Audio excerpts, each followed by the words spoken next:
So now I'd like to invite Mike Joy from Te Hereanga Waka, Victoria University of Wellington, and Mike's going to talk about climate change and some of the things we're facing as a civilization. So, heavy topic, so welcome.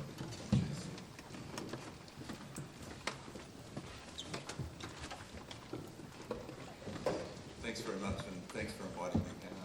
Yeah, I'm going to, it's a pretty hard act to follow there. I'm kind of, don't be taken in by the Dr. Joy, but it should be Killjoy. I'm going to talk about reality, and it's never fun being the one talking about reality. Humankind has been on a crazy, destructive last couple of hundred years powered by fossil fuels, and we're coming to the end of it. And it's very easy to forget about that. I think this view of Earth from Mars might remind us about the landscapes that at a much higher scale, I guess, but looking at the world and just reminding us that the idea that our whole society evolves around this industrial civilization is built on this idea that we can have unlimited growth, and I'm going to talk about the limits to that. So I want to talk about the limits to growth as an idea that was come up with, and then some of the realities around that. So I hope that most of the people in this room have heard about the work of the Meadows and others. Right back in 1972, this bright young team of people at MIT, average age 25, the first of the computers, and they modelled out the future of the world, looking at where we were at the moment. And you probably can't see too much of the detail of those graphs. They're talking about the environment, the economy, and human population here. But the thing that strikes me about it, so the dotted lines are their predictions. The slightly heavier lines is just going back in the past, and the heavy lines are from 1972 through to 2014 when this was done, and it's been updated again last year. And these predictions have been bang on. I can't think of a single other prediction that's been made at this scale that has been so accurate. And you can see there are huge inflections coming very, very soon.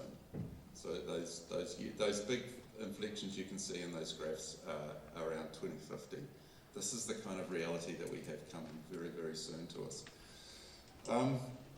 I'm one of the 25,000 scientists now on this list of people who gave this dire warning to humanity. These graphs and graphs of just how we're pushing everything to the limit there, and there's a whole bunch of papers if you want to have a look at this, the website, the Scientist Warning website, you'll find individual papers on just about everything you can imagine.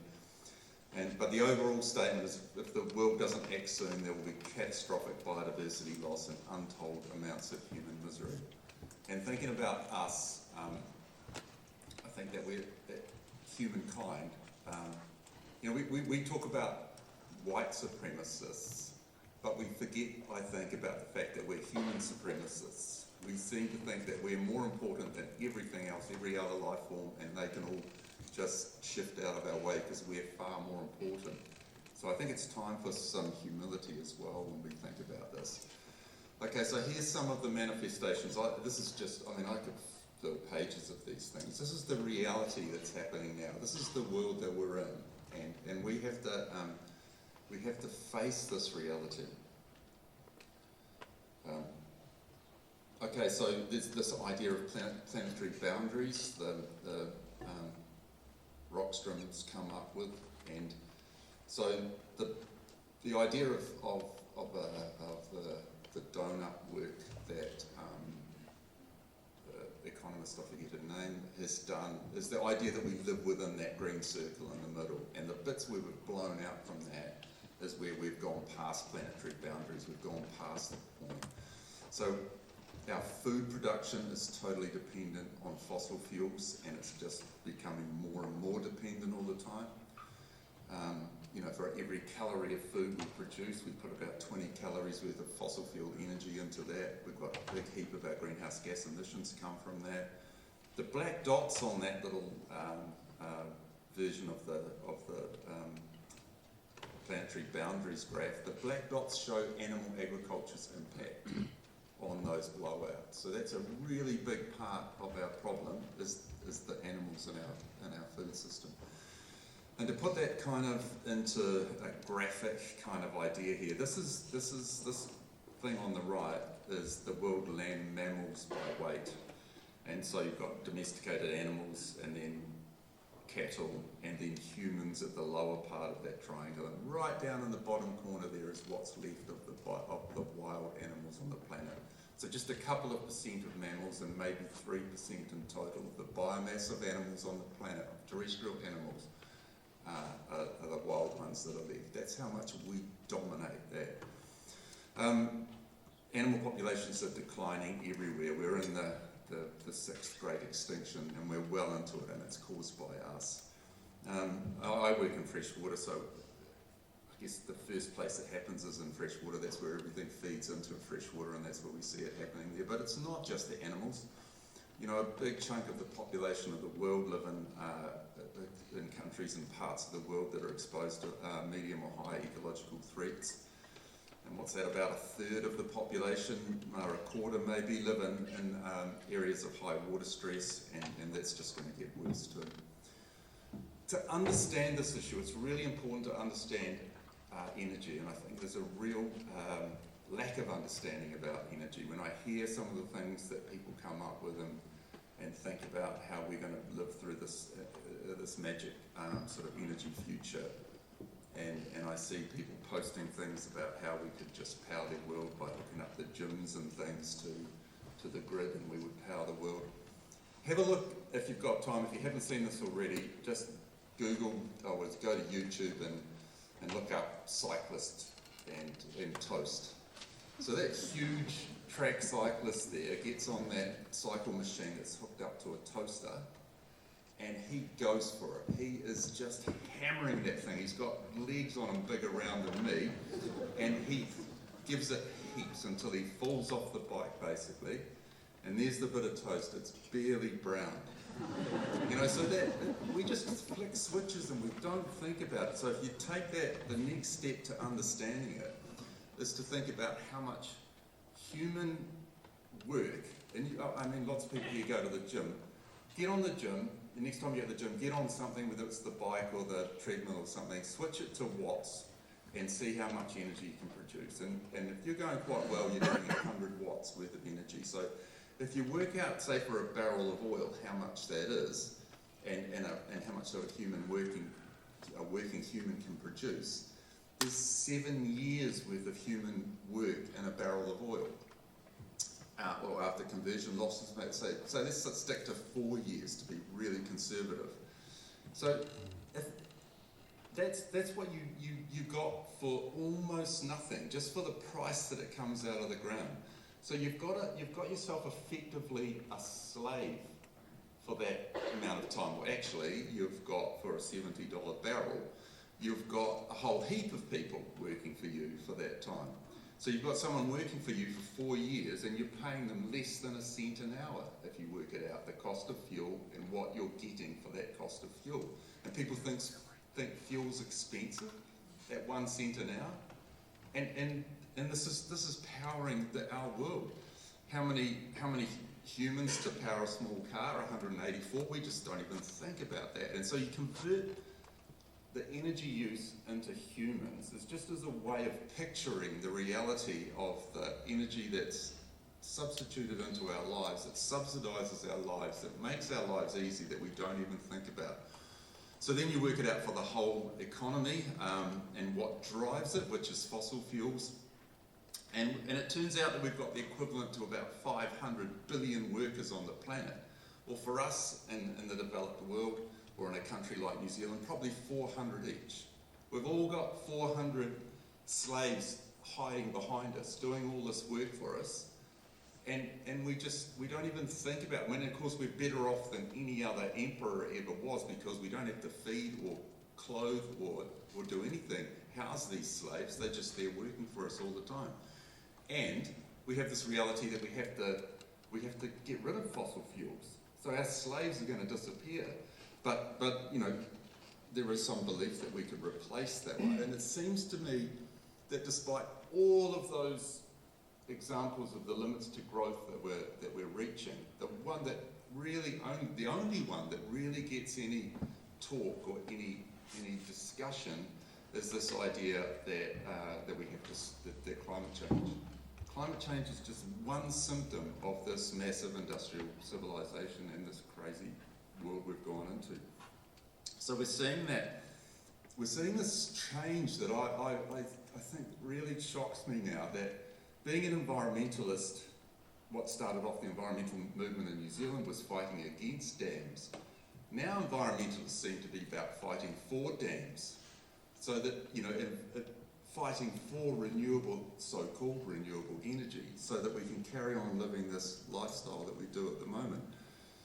I want to talk about this idea of net carbon. To me, it's the biggest scam ever. It's a scam in that we've conned ourselves because we want to believe in it. I'm all for planting trees. I've got nothing against planting trees. Fantastic for so many reasons, but just don't kid yourself that planting trees in some way balances climate change. Think about it. The fossil fuels that are driving climate change, they were put down, they were stored over 200 million years, 66 million years ago. We're talking about a current cycle. So think about the current carbon cycle. If we replaced every single tree, every wetland, every carbon sequestration part of the planet, all we would do is put back what we took away building industrial civilization and what we have now.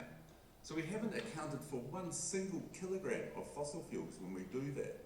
So it's a complete self-delusion to think that planting trees to sequester carbon or whatever you want to do is going to actually affect or in any way mitigate climate change, because it's not mitigating the fossil fuels, and we need to get real about that and stop kidding ourselves.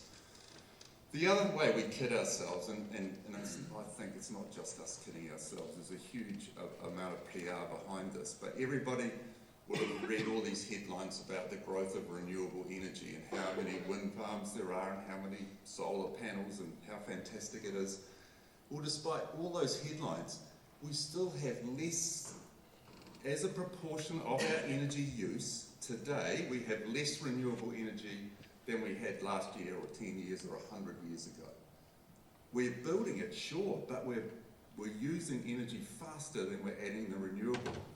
And when people talk about, but New Zealand, we're 80% renewable, right? Hang on a minute, that's about 20% of our energy use. So it's 80% of 20% is renewable.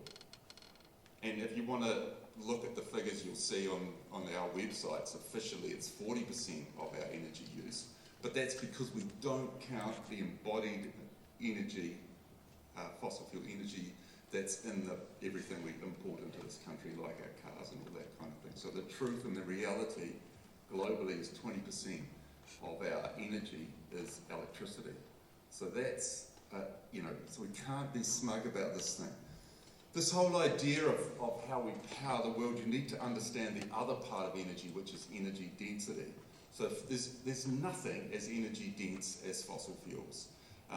And they're all about transport options, especially for flying planes. So what we've got here is just the megajoules per weight or per volume of different energy types here. So right down in that bottom left-hand corner is the batteries that we think are going to power the world. They don't have anywhere near the energy density. They're not going to fly planes except little wee ones for short distances. The opportunities that we have, the renewables, there's nothing we have. We can make plant-based fuels that have similar power. Look at the vegetable oil and that kind of thing. But the reality is that we put more energy into creating that energy than we get out of it. It's a net loss to do that, so it's not going to be part of our future. So just to give you an idea of the other part of it, so we had this fossil fuel that came almost poured up out of the ground. We didn't have to do anything to get it in the start. We had to go a bit harder later on. But a way of kind of picturing that is to think about energy flows per area. So watts per metre squared is just the currency we can use. So you can compare countries in the world that way. And so a really good example is Britain, and there's been, this is a peer-reviewed paper that I'm talking about here, fantastic ones, but you take the population of Britain, the area of Britain, the energy use there, and you come up with this number, which is 1.25 watts per metre squared is how much the energy per area use is, flow, total energy in Britain. So then you work out, okay, if we need to replace that, let's look at hydro, biofuel, wind and solar, the best of everything we have at the moment, and let's see how much area over that, what would it produce? So to give you an example of the difference between installed capacity and reality, a solar panel that produces 100 watts in Britain over a year, considering that it gets dark at night and the sun doesn't always come out, you get about 4% of what the rated. So when you see these headlines and they say installed capacity or whatever, the reality is you'll get about 4% of that in the United Kingdom. So they did this big calculation, and it turns out that if you take all of the renewable energy options and plonk them into Britain, then you'll get 1.25 watts per metre squared. Can you see the problem with that? That means you'd have to cover the whole of Britain, every square metre of it, with solar, wind and hydro and crops to be able to match the energy use of Britain. That's the reality of these magic fossil fuels that nobody talks about or thinks about. And there's a couple of other really big issues with that, because then you'd still have to connect all these things up. So we've got two things going on that work together in concert to make this very, very difficult. We've got declining, we've taken the easy everything. We've taken all the easy oil that came up out of the ground. We've used all that up, and now we're into the hard stuff, the fracking, the deep sea and all that kind of stuff. So we have to put more and more energy in to get the energy back again. And that's why we can sequester carbon, all right? We have the machinery, we have the capability to do it, but we'll never do it because if you lose half of the energy in the process. And we're already, the net energy from fossil fuels is declining so fast that we have less and less energy available. Those sort of graphs at the bottom, the big red arrow, as it gets fatter, the more energy you have to put into getting energy, the less energy you have available, and the less available discretionary income you have as well. The other problem on the right there is that up the other way is the declining ore concentrations of all the metals and materials that we need. So copper's a great example, and that's what's in that one. You now have to mine and process 100 times more earth to get the same amount of copper that you got 100 years ago. So see the problem? You have to put more energy, more harm, more everything into getting that metal out, and they're all needed for this new renewable energy magic. But they're rare earths, a lot of them, or if they're not rare, then they're becoming rare.